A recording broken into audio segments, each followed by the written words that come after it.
Welcome to Hotline TV, everyone. I'm Amy Walter. And I'm John Mercurio. Well, we knew it was coming. Outside groups are now up on television, and they're likely to stay there through November. Let's take a look.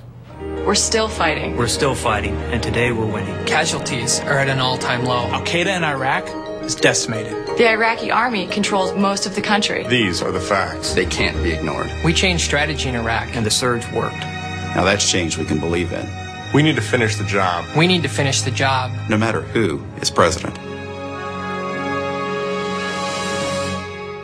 Record gas prices, a climate in crisis. John McCain says solve it now with a balanced plan. Alternative energy, conservation, suspending the gas tax, and more production here at home. He's pushing his own party to face climate change. But Barack Obama? For conservation, but he just says no to lower gas taxes. No to nuclear, no to more production, no new solutions. Barack Obama, just the party line. All right, JM, Yes. what do you think? These have an impact? And when are we going to start to see those Dem 527s? Good question. All right, let's talk about each ad separately. I think, first of all, if you look at the McCain ad, the RNC Brad Todd ad, it is much more effective, I think, than the Veterans for Truth ad or whatever. It's pretty effective, I think. You've got a good woman narrator reaching out to, environmentalists. And it also, I think, attacks Obama on what will be one of his most consistent weaknesses, which is that he's not leading the debate.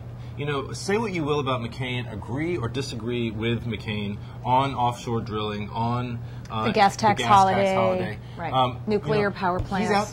He's out there sort of driving what we're talking about during this campaign. Obama, very reactive, rejects some of the things that the RNC ad talks about. So I think, and that doesn't really necessarily relate directly to energy issues, but I think it goes to Obama and the lack of experience that he brings into this campaign. Well, and for a campaign that is saying, all that John McCain is a third term, right? He's not giving us anything new. He's sort of repackaging ideas.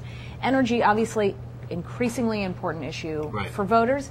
And the reality is more voters now, and another time, maybe this idea about we need conservation first, we have to be careful about drilling, we can't go too crazy with nuclear waste. Now, I saw a poll at CNBC that said, you know what? Oil refinery in my backyard? Fine, bring it. I don't care. Well, if it means some more, $4 a gallon gas tax. So you have to sort of meet people where they are today, which I think you're right that Obama is not doing. All right, but you're right. The vets ad. This ain't swift boats. This ain't swift boats by any stretch of the imagination. I think it was risky of them in the first place to take on the Iraq war, to spend money on a television ad that focuses on Iraq at a time when really it's not a priority, and at a time when the war remains extremely unpopular. What they're trying to do, of course, is change the debate, change the argument, change the framework around which this issue will be debated during the campaign. I think it's much less effective than the RNC energy ad, I think, and I don't really see how it really changes what voters at this point are already thinking about the war. Right. I mean, if you're the McCain campaign, and of course they're not coordinating with any of these groups, they're not suggesting that they are, but I would say, maybe it'd be better if you spent your money on some other line of attack, maybe, than on this. Now, the question, of course, on the flip-flopping, he changes his positions, who is he? I mean, we keep expecting at any moment to see a group like this. You see Veterans for Freedom, you expect their ad to be about, is he really a patriot, right? The whole Obama, does he wear a lapel pin? Does he really stand for these certain values? He's changed his mind now on Iraq. He's going to change his mind on other concerns. That, to me, seems like a more effective argument than this. I would have to agree.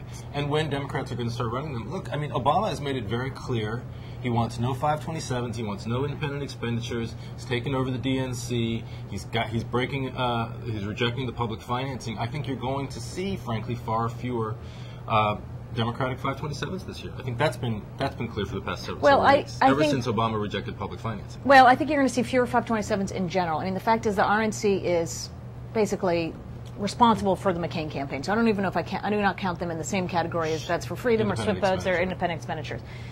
$1.5 million that this is the Vets for Freedom buy. It's not really that big of a deal. And I think you're right. Both candidates have basically said they don't like lobbyists. They don't like outside money.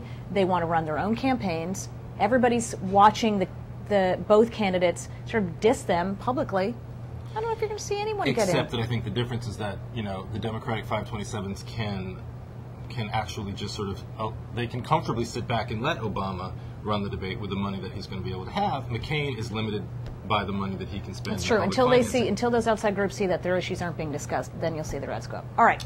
That is very true, and an excellent point on which to end our show today. That's all the time we have for today. Until tomorrow, I'm John Mercurio. And I'm Amy Walter. See you right here tomorrow, Hotline TV.